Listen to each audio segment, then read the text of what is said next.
Welcome back. I'm now joined in studio by Gina Genovese, the Executive Director of Courage to Connect NJ. Gina, thank you so much for joining us tonight. Thank you, Matt. It's really wonderful to be here. Your organization is on the vanguard, pushing an idea that has now gained some significant traction here in New Jersey. Introduce us to Courage to Connect NJ.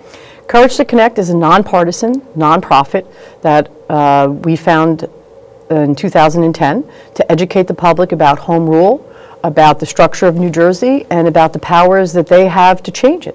Home rule, people are really into it, but there's a different side to this issue, some savings, some efficiencies. When we talk about words like consolidation and merger, words that we decided to substitute with connect when you started your organization. Why was it so important we use the word connect rather than merger and consolidation? Because we have found no evidence that a town is going to lose its identity if it's connected or will merge with another town.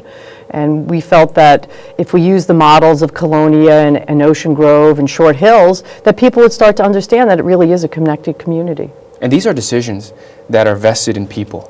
And your guidebook makes that abundantly clear. This book right here really helps people understand the power that they have to change. Walk me through this guidebook, really what it affords every New Jerseyan who really can consider this issue. In 2006, we had a special legislative session, and there were 4 parts to it, and one was consolidation.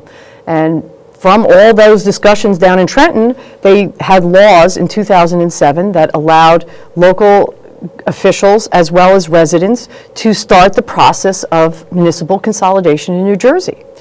But it's a law, and it's difficult to manage. So what we did at Courage to Connect New Jersey is brought the law alive by having a guidebook that takes you through the 6 steps. And the first one is just to organize. And the second one is you can petition. We've already had a town in Merchantville petition to do this, and we have a couple other towns that are starting the petition process right now. So people are feeling their power to maybe help with the property tax crisis in New Jersey. What are some of the issues on the table when we talk about this? Where are the savings? And when I say savings, I'm not just talking about dollars. Where are the savings across the board?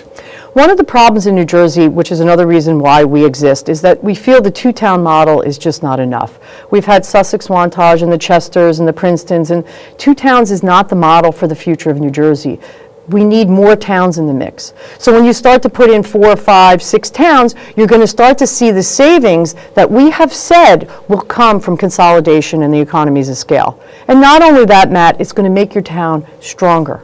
I was going to say, that strength really affords towns the ability to kind of balance across the board. We're talking, like, you were in office in Long Hill as mayor, and you know that property taxes were and are still the #1 issue here in New Jersey.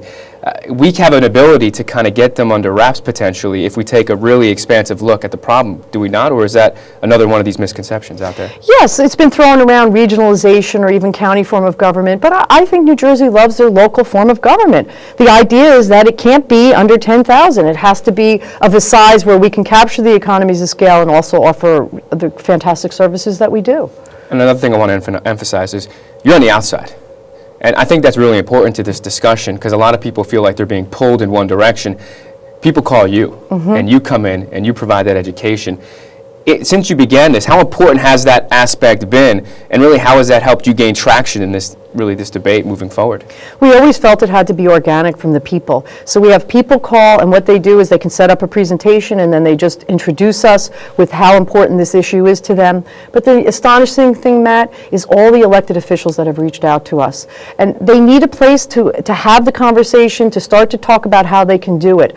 We're in a crisis here, and the only way we're going to get out is if all of us sit at the table and talk, and that includes the public and citizens. They have to be part of this conversation. And your calendar is filling up. Where can we learn more about your organization, about where you'll be this summer?